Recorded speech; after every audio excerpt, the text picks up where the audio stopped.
अस्सलाम वालेकुम व्यूअर्स, बात कर रहे हैं हम स्टेज ऑफ डायमेंशिया पर। आप अगर ओवर एज नहीं है, आपकी एज इतनी ज्यादा नहीं है, लेकिन आपकी याददाश्त बहुत ज्यादा कमजोर है, आप बहुत ज्यादा चीजें भूलते हैं, बहुत ज्यादा आप इस वजह से प्रॉब्लम में रहते हैं, तो आप अर्ली स्टेज ऑफ डायमेंशिया पर हो सकते हैं, जिसकी आपको केयर करने की बहुत ज्यादा जरूरत है। इसमें आप कुछ अपनी डाइट में चेंजिंग्स करके, कुछ अपनी लाइफस्टाइल में चेंजिंग्स करके आप किस तरह से खुद को डायमेंशिया की तरफ जाने से रोक सकते हैं, इन सारी चीजों पर हम बात करेंगे। सबसे पहले समझने की बात यह है कि डेमेंशिया आपको स्टार्ट कैसे होता है। हमारे दिमाग के अंदर जो एरिया मौजूद होता है जिसको हिपोकैम्पस कहते हैं, हिपोकैम्पस की अगर एट्रोफी स्टार्ट हो जाए, इसकी श्रिंकेज स्टार्ट हो जाए, इसकी श्रिंकेज या एट्रोफी इस वजह से स्टार्ट होती है कि आपके दिमाग के अंदर किसी ना किसी किस्म की इन्फ्लेमेशन पाई जा रही होती है। अगर इसकी एट्रोफी स्टार्ट हो जाए तो आपको डायमेंशिया वाली जो इश्यूज हैं वो देखने को मिल सकती हैं। इसकी एट्रोफी क्यों स्टार्ट होती है, किस वजह से स्टार्ट होती है, इसके रीजंस पर हम बात करते हैं कि आपकी जो डाइट है या आपकी जो फिजिकल एक्टिविटीज हैं उनके अंदर क्या इशू है, क्या प्रॉब्लम है जिसकी वजह से आपको डायमेंशिया वाले इश्यूज। डाइट की हम अगर बात करें तो आप अपनी डाइट के अंदर यकीनन गुड फैट या कार्बोहाइड्रेट्स नहीं ले रहे, जिसकी वजह से आपके ब्रेन के अंदर मौजूद हिपोकैम्पस की एट्रोफी स्टार्ट हो रही है।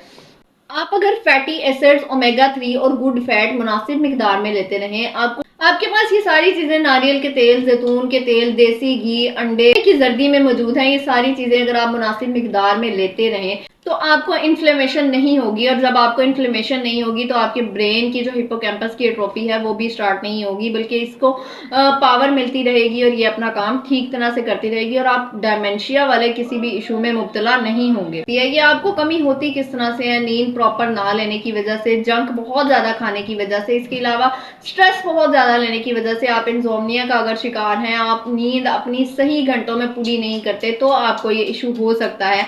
याद रखें कि जब आप टेंशन बहुत ज्यादा लेते हैं तो बहुत ज्यादा टेंशन लेने की वजह से आपकी बॉडी के अंदर कार्बोहाइड्रेट मेटाबॉलिज्म जो मौजूद है वो बहुत ज्यादा तेज हो जाते हैं और बिल्कुल आउट ऑफ कंट्रोल होकर काम करने लगते हैं। कार्बोहाइड्रेट्स को अपने मेटाबॉलिज्म को कंट्रोल करने के विटामिन B1 की डिफरेंट स्टेप्स में जरूरत होती है। अगर विटामिन B1 इसमें पूरा ना हो तो इसका काम जो है वो मिसमैनेजमेंट का शिकार होता है, और जितना ज्यादा आप स्ट्रेस लेते हैं उतना ही ज्यादा होता है और उतनी ही ज्यादा आपकी हिपोकैम्पस की एट्रोफी जो है वो स्टार्ट हो जाती है। अगर गट हेल्थ में कोई इशू है, अगर आपकी गट खराब है, तो उसमें आपको सबसे पहले ग्लूटन और एनिमल डेयरी छोड़ने की जरूरत है। ग्लूटन आपकी बॉडी के अंदर मजीद इन्फ्लेमेशन डेवलप करता है, आपकी बॉडी के अंदर मजीद टेयरिंग डेवलप करता है। आपकी गट अगर कहीं से टेयर है तो ग्लूटन उसको जाकर मजीद कट लगाएगा, उसको मजीद टेयर करेगा, जिसकी वजह से आप मजीद प्रॉब्लम्स का शिकार होंगे, आपके वाइटामिन मजीद कम होंगे। जितनी ज्यादा आपकी गट हेल्थ खराब होगी, आपकी गट जितनी ज्यादा डिस्टर्ब होगी, आपको डायमेंशिया वाला इशू उतना ही ज्यादा होगा।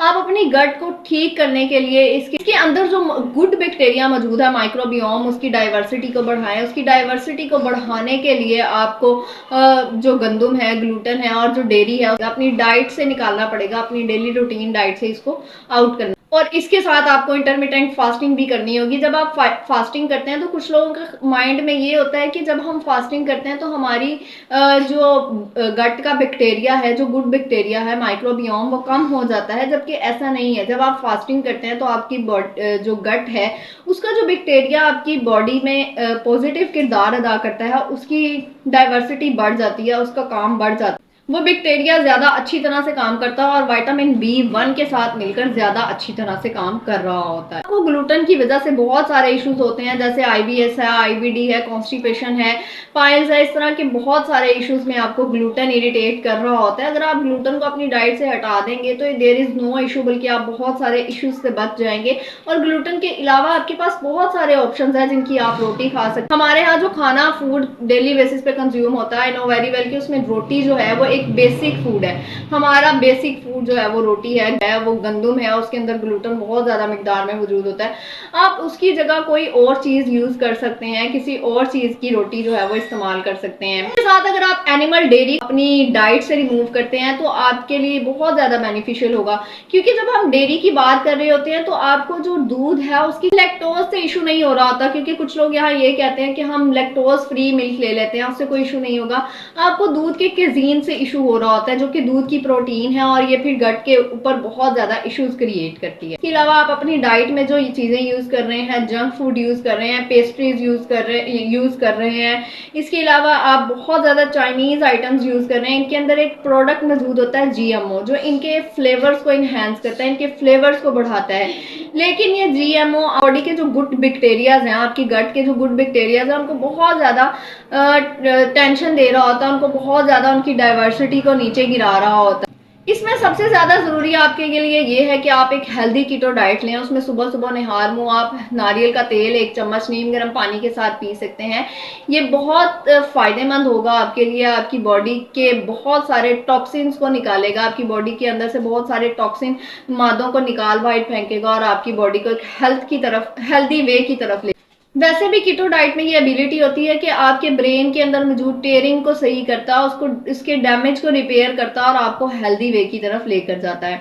इसके अलावा अपनी डाइट के अंदर जिंक की मिकदार पूरी करें, और जो न्यूट्रिएंट्स है उनमें विटामिन डी की मिकदार बहुत ज्यादा अहम है। अपनी बॉडी के अंदर विटामिन डी को पूरा, रेड मीट जरूर यूज करें। रेड मीट के अंदर जो प्रोटीन मौजूद होती है वो आपके लिए बहुत ज्यादा जरूरी है।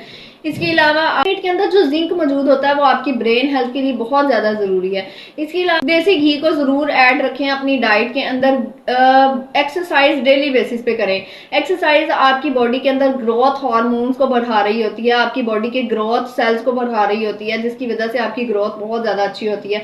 आपका ब्रेन जो है वो ग्रो करता रहता है और आपकी ब्रेन की जो डेवलपमेंट है वो बहुत ज्यादा अच्छी होती है अगर आप डेली बेसिस पर एक्सरसाइज करते हैं। तो डेली बेसिस पे एक्सरसाइज करने से BDNF केमिकल की जो प्रोडक्शन है वो ज्यादा होती है। BDNF means brain drive neurotopic factor. ये बहुत ज्यादा अहम है आपकी ब्रेन के जो डैमेजेस हैं उनको रिकवर करने के लिए, उनको हेल्दी करने। नींद का ख्याल रखें, अपनी नींद जो है वो प्रॉपर टाइम पर लें। बहुत ज्यादा जरूरी है आपके ब्रेन की हेल्थ के लिए कि आप वक्त पर सोएं और वक्त पर उठें। नेक्स्ट इन्फॉर्मेटिव वीडियो में दोबारा मिलेंगे, तब तक के लिए अपना और अपने प्यारों का ख्याल रखिएगा। अल्लाह हाफिज।